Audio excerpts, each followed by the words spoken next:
Hello, I'm Richard Ridge for Broadway World. The phenomenon known as Blue Man Group, which has been seen by over 35 million people in over 25 countries, is back doing live shows here at their New York home, the Astor Place Theater, and I'm about to chat with some of the Blue Man family.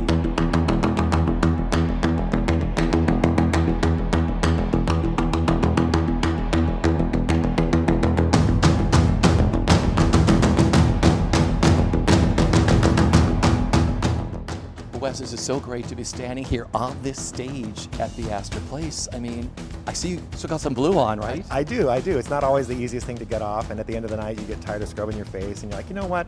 It's going to be back there on the next night, so let's just keep it. Okay. So I've spoken to many of the alphabets. So it's like you were blue first before the ladies went green. How long does it take you? Like, you've been with the show for how long first? 24 years. That's a long time. And I've got it down to a science. So usually, if we're in a pinch and I need to be ready really quick, I can get ready in probably 15 minutes. But on the whole, it takes us about 30 minutes. First put on, it's a really fun process.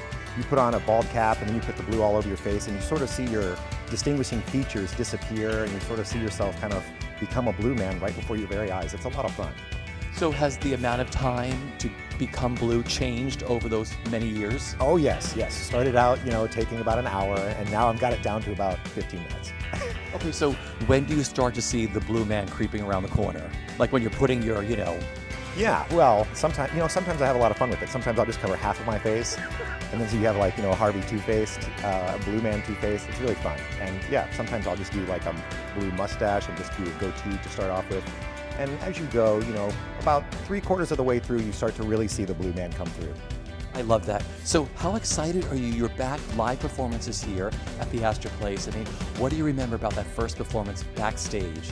Or backstage first and on stage after the pandemic? I remember the last show before the pandemic, we really didn't know how long it was going to last, and we thought, oh, this is going to be 2 weeks. And 2 weeks became 3 months, and now here we are 18 months later, and it's really refreshing to see live theater return again to New York City. It's great to see people's faces, laughing and having a good time, watching, live actors up there doing their thing. It's great. How did you stay creative during the pandemic? Like, you didn't paint yourself blue at home, or did you? No, I didn't paint myself blue, but Painted friends? Painted friends, yes. I enjoyed, I missed getting messy. I missed sharing color. I missed painting. I missed just bringing joy. So I started painting in my shed, my lawn shed, and started making spin paintings and selling them to fans, and just did what I could. I got creative, and just because you have a really great website. I was telling you right before we started, I mean, his paintings are amazing. Thank you. I mean, so you did that during the pandemic. I did. I cleared out, my lawn gear in my shed and set up, I just wanted to get in touch with being creative again. So I just came up with a creative space, and I was really inspired by an artist that I saw online making spin paintings. So I started doing likewise, sharing art, sharing color, and sharing joy. You sort of learned that art here at Blue Man, right? Spin painting? Absolutely, yes, absolutely. I got my start here at Blue Man Group. We make a spin painting in the show, and it's really beautiful to see the blue man hit the drums and see the paint fly off in the air, and it's wonderful. You never saw Blue Man before you auditioned, did you? I did not. I was fresh out of college, and I came in to audition, and it is a lot of fun. You have a blast when you audition for the show. They have you first check to see where you're at with your drumming. Can you keep a rhythm? And then they have you do some storytelling, and they want to see how alive your eyes are. Blue man acting is all about expressing yourself with your eyes. The eyes are the kind of the windows to the soul, and whatever the eyes focus on is what the crowd focuses on, and it's what's important. So, yeah, you have to kind of master the technique of being expressive with the top half of your face and your eyes, and you have to be rhythmically inclined and know your way about a stage.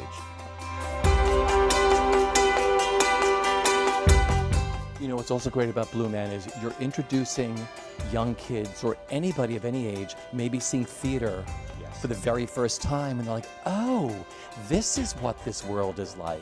Yes. That must make you feel so great. It is great. It's great to know that, you're standing up there before someone who's influenced by what we're doing, and to show them and to show them that the stage is yours. The stage is yours to do whatever you want with, and to go and do likewise. Blue Man is about following your bliss. It's about following your creative impulses, and it's about, finding your individualism. There's a lot of paint used in this show every night, right? Do you know how much paint you use? If I had to, it's so hard to guess. If I had to guess, I would say we'd probably go through probably at least a gallon of paint every night. Some of the paint is less thick than the others. Like when we put the paint on the drums, it's water-based, so it's very translucent and can reflect the light that's coming up underneath. And then there's the drumsticks. And then there's the drumsticks. Yeah, the drumsticks are colored and they have UV lights underneath, so you can see sort of like a tracer when the drummer's playing. It's really beautiful. It's very colorful. And a lot of those break a lot too, don't they? They sure do. Yeah, the drummer's up there going to town. He's hitting them as hard as he can, and yeah, we have a lot of broken drumsticks. Yeah. We're standing here on the stage at Astor Place. You started live performances all over again. What does it all mean to you just to be back again? Oh, it's a dream come true. It really is a dream come true.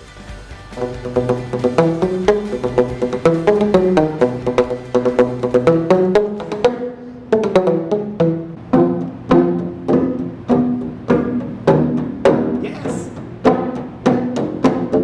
I'm playing Blue Man. Yes, he is. This is fabulous. I love this.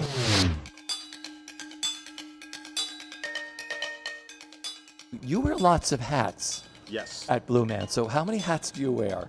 Well, for the bulk of my time here, and I have been with the company collectively about 18 years, I was in charge of casting and training, so the director of casting and training. So all of the Blue Men that have run through the system, I found, I helped train, I know them really well. I mean, the process is very much like going to school for 8 weeks. So you get to know people very well. It's a very intimate experience. And then I moved into a position of being the head of artistic direction, which is also a really small group of people that have been here for a very, very long time. And then recently as also part of the general management team here at the Astor Place Theater to help the show reopen. So those are kind of the 3 hats. They're big ones. Those are big hats to wear. Yeah. Okay, let's talk about casting, because I was talking to Wes. I'm fascinated about the process. I'm sure it's changed over the years, but how does someone audition to become a Blue Man, and what do you look for? Basically, what we do is we take people in a group setting, so it's a very unusual audition process because most of the time, of course, it's just we're looking at you, but we're actually looking at you and how you respond and interact with the other 6 or 7 guys, or occasionally we will have also other people, not just men, audition, and how you can tell a story non-verbally. And kind of also just be. I think that would be the simplest way to put it. Have a little sparkle in your eye. I want to know what you're thinking. That's kind of the fundamental thing that we're looking for, is that ability to invite the audience into your thoughts. Because our founders were here earlier today on the stage, and they said something so amazing, which is a particular way of putting it, is the audience authors a lot of what is happening in the Blue Man's head. And that's what we want, is we want to be like, what are they thinking? What are they thinking? So that's the first step of the process. And if we see that, then we bring you into more of a workshop where there's experimental sort of trio work and storytelling and more things that we get to see. And then sort of music has become a thing that we feel really confident we can teach most people. So we don't start there. Now that's really flipped on its head from when I started at Blue Man. It used to be, can that person drum? Can they keep time?